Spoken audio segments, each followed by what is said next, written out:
Não lia nada tão bom desde Em Parte Incerta, diz o Stephen King, e eu no fim de ter terminado este livro percebi exatamente o que é que ele queria dizer com isto.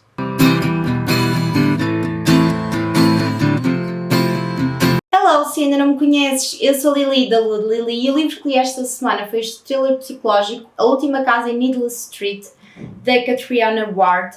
Um livro que teve um feedback muito positivo tanto pela crítica como pelos pares. A história fala sobre duas personagens principais, o Ted e a Dee. A Dee é uma jovem que 10 anos antes perdeu a irmã desapareceu sem deixar qualquer tipo de rastro e ela tem a esperança de ainda encontrar o responsável pelo desaparecimento da irmã. E por outro lado temos o Ted, que é assim um trintão muito peculiar, ainda consegue ser mais estranho do que a Dee. O Ted partilha casa com a filha e a gata, naquela que é a última casa em Needless Street. E onde é que a história destas duas personagens se cruza? A Dee está convicta que o Ted é o responsável pelo desaparecimento da irmã, e então aluga uma casa ao lado do Ted, e é aqui que nós vamos perceber que estas duas personagens são completamente queimadas. Enquanto a Dee é super obcecada com o desaparecimento da irmã, naturalmente, traumatizada, obcecada mesmo em poder resgatá-la, o Ted é uma personagem muito peculiar. Ele tem a casa completamente fechada para não receber qualquer tipo de luz. Os hábitos dele são muito estranhos, ele está um bocadinho isolado do mundo, não convive com ninguém a não ser mesmo a filha e o gato.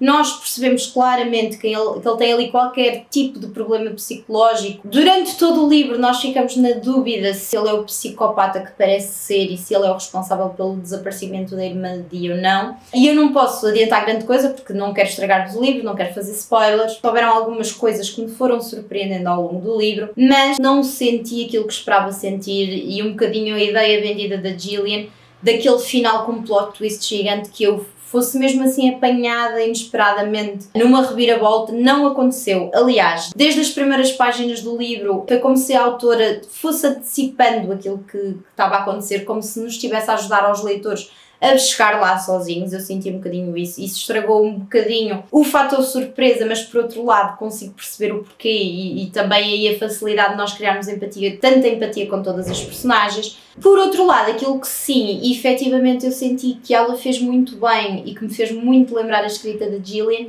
foi a forma como ela utiliza o terror psicológico para descrever aquilo que é a condição humana. Muito interessante. A parte psicológica das personagens está muito bem tratada, o abuso, o trauma, a sobrevivência. Gostei mesmo muito. Uma coisa muito interessante sobre este livro, nós temos a perspectiva de diferentes personagens, não só da Dee e do Ted, mas também da filha do Ted e da própria gata, o que acaba por fazer sentido no livro e nós vamos percebendo o porquê ao longo do livro, mas inicialmente eu achei mesmo muito interessante. É um daqueles livros por camadas, é quase como se nós estivéssemos de capítulo para capítulo a abrir uma boneca russa dentro de uma boneca russa. É um livro arriscado, é um livro ambicioso, acho que ela cometeu aqui alguns riscos. Não posso dizer que tenha sido o melhor thriller que alguma vez li, porque para isso tinha efetivamente que ter assim um final que me deixasse what the fuck. Não foi o que aconteceu neste livro.